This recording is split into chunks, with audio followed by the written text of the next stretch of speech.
ആ മുച്ച കൈപുള്ളി മുച്ച. അപ്പം നമുക്കിന്ന് മീൻകറി ഉണ്ടാക്കാൻ പഠിച്ചാലോ? ബാ.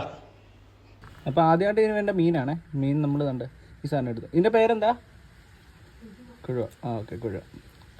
ഇനി അതിനകത്ത് കുറേ കട്ട് ചെയ്യാനുണ്ട്. അപ്പോൾ നമുക്ക് കട്ട് ചെയ്യേണ്ട കാര്യങ്ങളൊക്കെ കാണിച്ചു തരാം. ആദ്യം നമ്മുടെ വിങ്സ് 2 ഉണ്ട്. ആ വിങ്സ് കട്ട് ചെയ്യാം. പിന്നെ മേളിലും താഴെയും കുറച്ച് സാധനങ്ങളുണ്ട്, അത് കട്ട് ചെയ്യണം. പിന്നെ ടെയിലിൻ്റെ അടുത്ത് കുറച്ച് സാധനമുണ്ട്, അത് കട്ട് ചെയ്യണം. ടെയിലും പിന്നെ വയറിൻ്റെ ഇടവും കട്ട് ചെയ്യണം, തലയും. അടുത്തായിട്ട് നമുക്ക് മസാലകളുള്ള സാധനം സെറ്റ് ചെയ്യാം. അതിനായിട്ട് നമ്മൾ കൊച്ചുള്ളി എടുത്തു, കൊച്ചുള്ളി പൊളിച്ചു. അത് കഴിഞ്ഞ് നമുക്ക് മഞ്ഞൾപ്പൊടി, മുളക് പൊടി, തേങ്ങ, കൊച്ചുള്ളി എല്ലാം കൂടിയിട്ട് നമുക്ക് മിക്സിയിൽ അടിക്കണേ. ഇതേപോലെ നല്ലോണം അരച്ചെടുക്കണം. അത് കഴിഞ്ഞ് നമുക്ക് ഒരു ചട്ടിയിലേക്ക് 1.5 ഗ്ലാസ് വെള്ളവും പിന്നെ ഒരു 3-4 പച്ചമുളക്, ഒരു തക്കാളി, പിന്നെ കുടംപുള്ളിയും കുറച്ച് ഉപ്പ് കൂടെ ചേർത്ത് നമുക്ക് തിളപ്പിക്കാം. നമ്മൾ ക്ലീൻ ചെയ്ത ഫിഷ് ഇതുപോലെ ചെറിയ പീസായിട്ട് കട്ട് ചെയ്യാം. പ്രത്യേകം ശ്രദ്ധിക്കേണ്ട, അടുപ്പ് വെച്ച പാത്രത്തിനകത്ത് സ്പൂൺ ഇടരുത്, എടുത്താൽ കൈ പൊള്ളും. എൻ്റെ പുള്ളി കേട്ടോ. ഒരു യെല്ലോയിഷ് കളർ ആകുമ്പോഴത്തേക്ക് നമുക്ക് മീൻ ഇട്ട് കൊടുക്കാം. അത് കഴിഞ്ഞ് മീനൊന്ന് കുത്തി താക്കണം. അടുത്തത് ഒരു ഗോൾഡിഷ് യെല്ലോയിഷ് കളർ ആകുമ്പോഴത്തേക്ക് നമുക്ക് വീണ്ടും കറിവേപ്പില ബെഡ് ചെയ്ത് കൊടുക്കാം.